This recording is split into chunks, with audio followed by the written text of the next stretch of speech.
আকিকার অনুষ্ঠানের নামে, বিয়ের অনুষ্ঠানের নামে, আপনার নানা রকমের অনুষ্ঠানের নামে মানুষকে গানের আওয়াজে অতিষ্ঠ করে না কিছু মানুষ।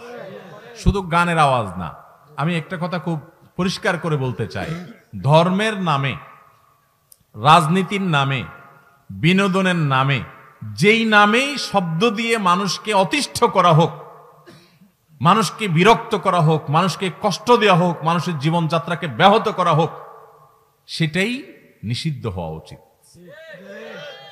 আপনি ধর্মের নামে যদি রাত 12টা 1টা 2টা পর্যন্ত 10টা 20টা মাইক লাগাই দিয়া, হাই ভলিউম দিয়া মানুষকে ঘুমাইতে না দেন, জোর করে আওয়াজ শুনান, এটা কি ইসলাম বলছে?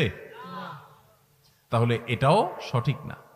আর রাজনীতির কথা আর কি বলবো, অমুক মার্কে ভোট দেন, ভাই একবার বলছেন শুনছি তো, এবার জিকিরের মতো সেটা আধা ঘন্টা 1 ঘন্টা শুনবি, মানে তুমি শুনবা, তোমার 14 গোষ্ঠী শুনবে, পারলে তোমার বাপ কবরে থাকলে সেও শুনবে। এটা হলো শব্দ সন্ত্রাস। কোন সভ্য সমাজে এই নোংরামি, এই অসভ্যতা কখনো গ্রহণযোগ্য হয় না। আপনার বিয়ে, আপনার ফুর্তি করতে মন চাইছে, আপনি গান বাজনা বাজাচ্ছেন, কিন্তু আপনার গান বাজনা আপনার শুনতে মন চাইছে, কানে হেডফোন দিয়া ফুল ভলিউম দিয়া কানের পর্দা ফাটায় ফেলান না। আপনারা তো আমরা নিষেধ করতে যাই নাই, মানে বাধা দিতে যাই নাই। আপনি গান শুনে যদি আখেরাতে আপনি ভালো থাকতে পারেন, তো আপনারটা আপনি আল্লাহর সাথে বুঝেন। কিন্তু আপনি করছেন কি, কতগুলো বড় বড় বক্স ভাড়া করে আনতেছে আইনা, এরপরে ধুমধাড়াক্কা গান লাগাই দিয়া ব্যাঙের মতো আপনি লাফাচ্ছেন, আর এলাকার মানুষে বলতেছেন তোরাও লাফা, কারো ঘুমাইতে দিব না। একটু নিজের বিবেককে জিজ্ঞাসা করেন। আমার যুবক ভাইদেরকে বিশেষ করে বলতেছি, ভাই আমার, এই যৌবনকাল চিরকাল থাকবে না, একটা সময় যৌবন শেষ হবে, এই পাগলামির একটা এন্ডিং আছে, তখন আফসোস করতে হবে। একটু বিবেককে জিজ্ঞাসা করে দেখেন, আপনি যখন গানের আওয়াজে পুরো এলাকাকে অতিষ্ঠ করে ফেলছেন, আপনি জানেন একজন হার্টের রোগী, একজন অসুস্থ মানুষ যে কাতরাচ্ছে, এই আওয়াজটার কারণে একটা জীবন্ত মাছকে যদি আগুনের উপরে ধরে রাখা হয়, সে যেরকম ছটপট করতে থাকে, জবাই করা মোরগ যেরকম ছটপট করতে থাকে, একজন অসুস্থ মানুষ, একজন হার্টের রোগী এরকম ছটপট করতে থাকে। আপনার বিবেক একটুও বাধে না যে আপনি যে কাজ করছেন সে কাজে বহু মানুষের কষ্ট হচ্ছে? আপনি কেমন ফুর্তি করছেন যে ফুর্তিটা বহু মানুষের চোখের পানি ফেলার কারণ হচ্ছে? কোন সভ্য সমাজে এগুলো গ্রহণযোগ্য হতে পারে না, কিন্তু আমাদের দেশে হচ্ছে, অহরহ হচ্ছে। একটা সামাজিক আন্দোলন গড়ে তুলতে হবে এই শব্দ সন্ত্রাসের বিরুদ্ধে। সবাই রাজি আছেন তো ইনশাআল্লাহ? আমি নিজে বহুদিন আমার বাসা থেকে গভীর রাতে অপ্রস্তুত অবস্থায় লুঙ্গি গেঞ্জি পরে নেমে এরকম গানের অনুষ্ঠানে গিয়ে আমি গান বন্ধ করেছি। আমি আপনাদেরকে অনুরোধ করব যে আপনারা এলাকার মান্যগণ্য মুরব্বীরা যারা আছেন, শুধু সুবহানাল্লাহ আলহামদুলিল্লাহ পড়লেন, তাসবিহ তাহলিল করলেন, আর নিজের নামাজটা না যে মসজিদে পড়লেন আর আল্লাহর কাছে নিষ্কৃতি পেয়ে যাবেন, এত সোজা না। যখন অন্যায় হয়, অবৈধ কাজ হয়, অসৎ কাজ হয়, তখন সৎ কাজের আদেশ যেরকম দিতে হয়, অসৎ কাজের বাধাও।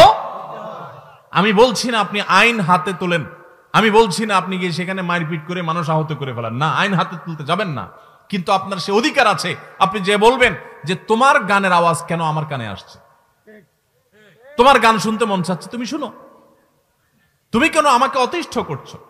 গ্রামাঞ্চলে যে ওয়াজ মাহফিল গুলো হয়, এই ওয়াজ মাহফিল গুলো যখন হয় এক একটা এলাকাতে, পুরো এলাকার নারী পুরুষ সবাই ওয়াজ মাহফিল শোনার জন্য প্রস্তুত থাকে, ঠিক না বেঠিক? এই দেশে ওয়াজ মাহফিল শোনার জন্য মানুষ যে স্বতঃস্ফূর্ত ভাবে আসে, এই যে মাঠটা ভরে আপনারা চারপাশে দাঁড়িয়ে আছেন কষ্ট করে, অনেক মাহফিল আছে, লক্ষ লক্ষ মানুষ দাঁড়িয়ে থাকে, শুনে ওয়াজ, কষ্ট করে, কুয়াশার মধ্যে, ঠান্ডার মধ্যে। আপনাদেরকে কেউ এখানে কোনো খিচুড়ি, বিরিয়ানি, টাকা পয়সা কিছু দিবে এরকম কোনো ওয়াদা করছে? নিজের গরজে আসেন, নিজের গরজে যান, নিজের খরচে আসেন, নিজের খরচে যান, পারলে আরো মাহফিলের জন্য, মাদ্রাসার জন্য 2টা টাকা দিয়ে যান। বাংলাদেশে ওয়াজ মাহফিল ছাড়া, মসজিদের মিম্বর গুলো, মেহরাব গুলো ছাড়া আর একটা গণসমাবেশ দেখানো যাবে না যেখানে মানুষ নিঃস্বার্থভাবে নিজের পকেটটা খরচ করে এইভাবে উপচে পড়ে। এরপরও এই মাহফিলের আওয়াজও গভীর রাত পর্যন্ত, দূর দূরান্ত পর্যন্ত মাইক লাগিয়ে যদি মানুষকে কষ্ট দেয়, সেটাও ইসলাম নিষিদ্ধ করে। আপনি ওয়াজের নাম দিয়ে মানুষকে কষ্ট দিবেন, মানুষের ঘুম হারাম করবেন, একজনের সকাল ডিউটি আছে, তার রাতে ঘুমাইতে হবে, ছোট বাচ্চা স্কুলে যাবে, মাদ্রাসা যাবে, তার ঘুমাইতে হবে, অসুস্থ মানুষ ছটফট করছে, তার রেস্ট করতে হবে, আপনি অতিষ্ঠ করে ফেলবেন, আল্লাহর কসম এর নাম ইসলাম না। আপনার মাহফিলের মাইক, এর ভলিউম, এটা এমন ভাবে রাখেন যে মানুষ অতিষ্ঠ হতে না হয়, অতিষ্ঠ হতে না হয়। গভীর রাত পর্যন্ত, দূরদূরান্ত পর্যন্ত মাইক লাগিয়ে মানুষকে জোর করে ওয়াজ শোনাবেন, এটা ইসলাম না। যদিও আমি যেটা বলেছিলাম, ওয়াজ মাহফিলগুলোতে বিশেষ করে গ্রামাঞ্চলে যখন হয়, পুরো এলাকার সব মানুষ, মেয়েরা অন্য স্বামীর বাড়ি থেকে বাবার বাড়ি চলে আসে মাহফিল হলে, মাহফিল শোনার জন্য সবাই প্রস্তুত থাকে। এরপরও সেখানে অন্য ধর্মের মানুষ আছে, অসুস্থ মানুষ আছে, তাদের কথা মাথায় রাখতে হবে। একজন মানুষেরও যদি কষ্ট হয়, সেটা আমাদের জন্য ইসলাম জায়েজ করেন। অতএব ভাইরা আমার, এই যে শব্দ সন্ত্রাস হয়, অন্তত বিয়ের অনুষ্ঠানকে কেন্দ্র করে যে সমস্ত শব্দ সন্ত্রাস হয়, এগুলোর বিরুদ্ধে আপনারা এলাকা এলাকা কমিটি করবেন তো ইনশাআল্লাহ। আগামী বছর 31st নাইট আসার আগে এলাকার যুবকরা 10 জন 20 জন মিলে একত্র হবেন এবং আগে ভাগে যাবেন যুবকদের মধ্যে যে খবরদার তুমি ফুর্তি করো, তোমার ফুর্তি যেন আরেকজনের কষ্টের কারণ না হয়। এটা কখনো গ্রহণযোগ্য হতে পারে না। এটা পশুরাও করে না। আচ্ছা ভাই, পশুরা তো পশু, তারা কিছু বুঝে না। দুনিয়াতে কখনো আপনারা শুনছেন যে 10টা 20টা ছাগল তারা বলছে, বা 10টা 20টা কুকুর একসাথে হইয়া বলছে যে চল আজকে এলাকার পাবলিকরে ঘুমাতে দিব না, আমরা সবাই মিলা এমন জোরে গেউ গেউ করবো যেগুলো সবগুলোর যেন ঘুম ভেঙে যায়? শুনছেন কোনোদিন? পশু পাখিও করে না। কিন্তু মানুষ তার গানের আওয়াজে, দুমদাড়াকা গানের আওয়াজে সমস্ত মানুষের ঘুম ভেঙে যাবে, অতিষ্ঠ হয়ে যাবে। আল্লাহ তাআলা আমাদের সবাইকে বুঝার তৌফিক দান করুন। এই সভ্য মানুষ গড়ে তুলতে হলে মাদ্রাসা শিক্ষার কোনো বিকল্প এবং জেনারেল শিক্ষাতে দ্বীনি নৈতিক শিক্ষা, এটা গুরুত্বের সাথে পড়ানোর কোনো বিকল্প নাই। তা না হলে সমাজে শিক্ষিত হবে কিন্তু চোরও বাড়বে, আল্লাহর ভয়ও থাকবে না। আল্লাহ আমাদের সবাইকে বুঝার তৌফিক দান করুন।